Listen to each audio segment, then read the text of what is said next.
So you clean between the buttocks. You can assist the client to turn onto the side away from you. Male ini ha, male lagi hapon kita. You pay particular attention to the anal area and the posterior folds of the scrotum in males, and then clean the anus with toilet tissue before washing it, if necessary, and then dry after. For females, after washing the perineal area, you can offer the patient with a bedpan. You rinse the area well, and then pwede ka mag-peri-wash, depending on preference ni patient, mga vaginal wash, and then you dry after.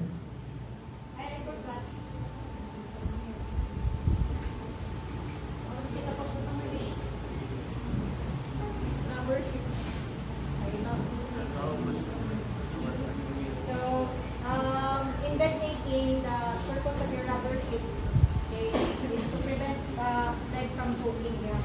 May ini yung rubber sheet, may dito yung bed making. So, your bed bath comes after bed making. So, pag higda ni patient, may ganito nga daan rubber sheet to prevent the bed sheets or bed linens from getting wet.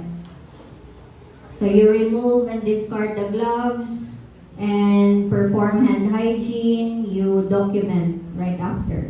And by the way, kanina, when you wash the arms and the hands, the leg and the foot, and pag-wash ang hands would come after you wash the arm. Pag-wash ang feet would come after you wash the leg.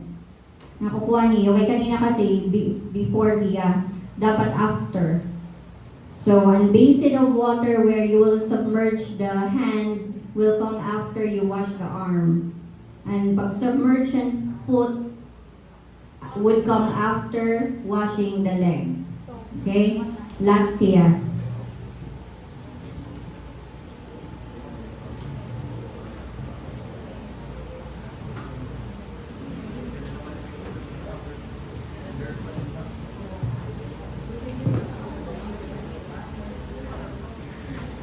Okay, so you will now assist the patient in changing a new patient's gown or clothes. Pwede gihapon na niyo powder, lotion, back rub, back massage would come after your bed bath.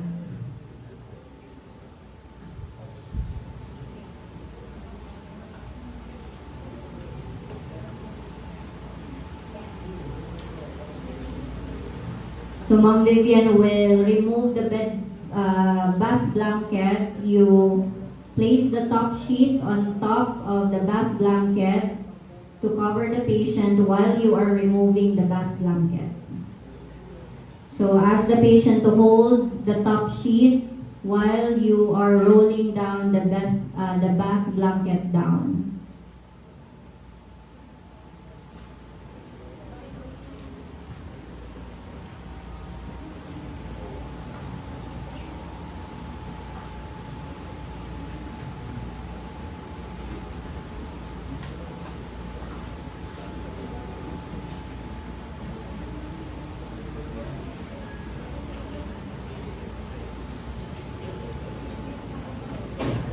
And make sure you discard it in the proper container. So if you have your hamper with you, then place it on the hamper. If it's soiled, it still goes into the hamper, not on the floor.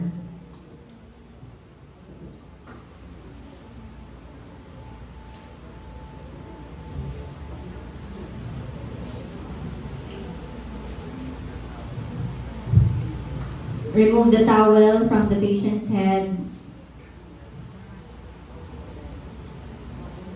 Sir, okay na ba i-raise ko natin yung bed? Sir, okay na, ikaw na lang. Fresh na, Mr. Terraza.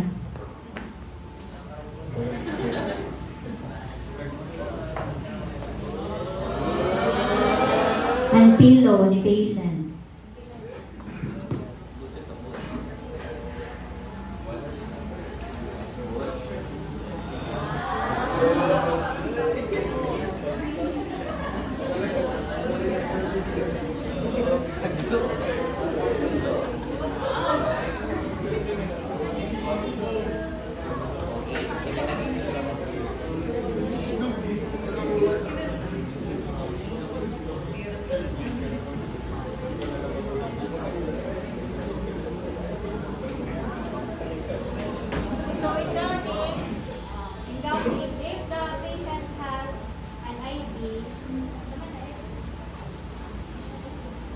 Wonder.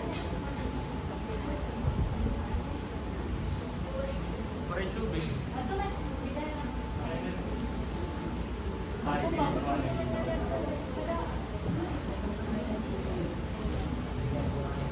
Ay, Diana.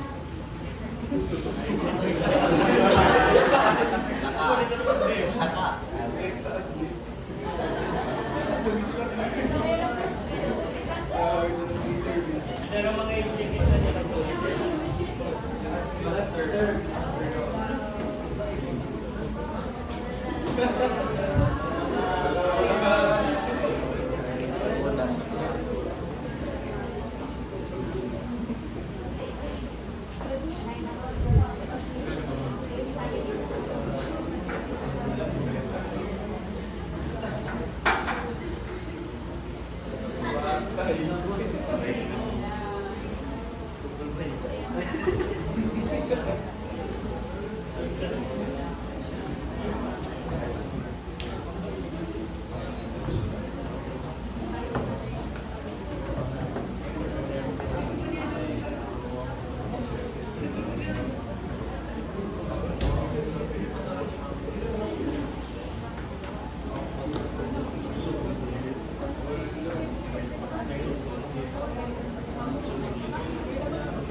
Okay, so when you're going to run your patient, you start with the arm with the IV first. Okay?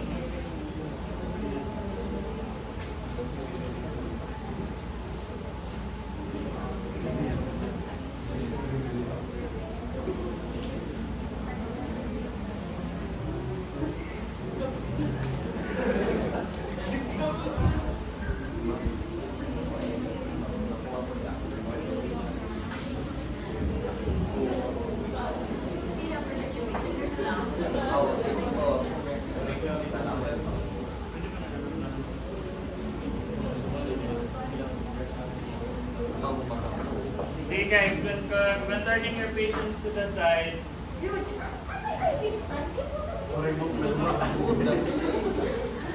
balik to turn mo yung patient ni Kadya, yung unahin ka muna start. Ipara nga na iyahay to side.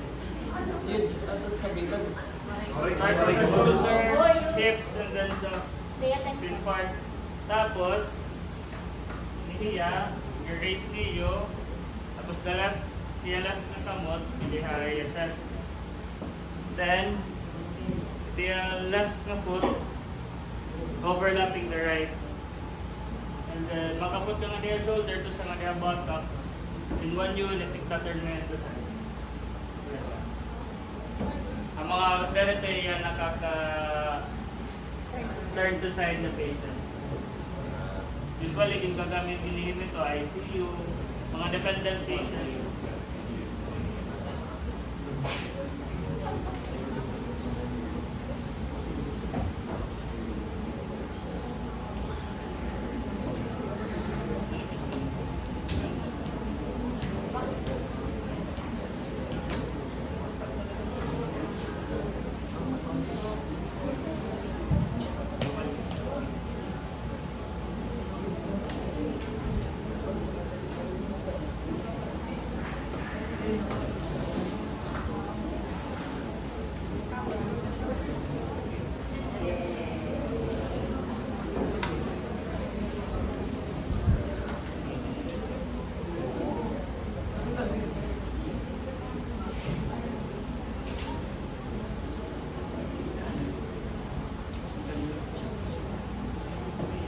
Okay, so for the soil cleanliness, never, so you have to separate the wet from the dry.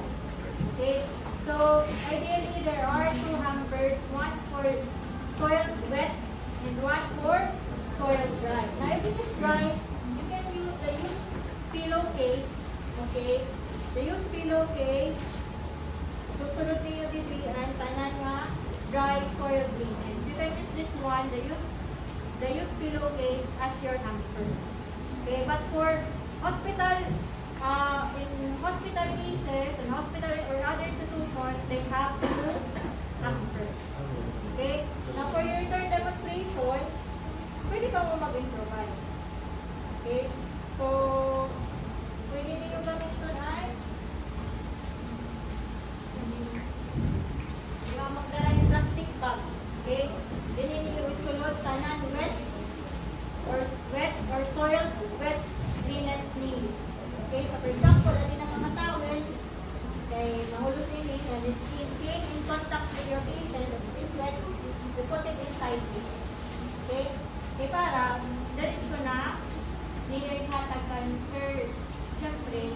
magulos, dili dapat diretso ini malakhat to ka laundry. Ha? Group leaders and group members, please take note. Tanan nga gagamiton niya from the mini hospital, nga magulos, isulod, ang plastic bag, butangin yung liver nga wet, ihatag ang surgery free, para malaghan diretso. Okay, dili pwede nga matinggahi ang adi sa sulod kay pagtatagataon may magbabaraho. Dahil ito mag-replacing. Nakakuha? Okay, so we are done na. No? So we are finished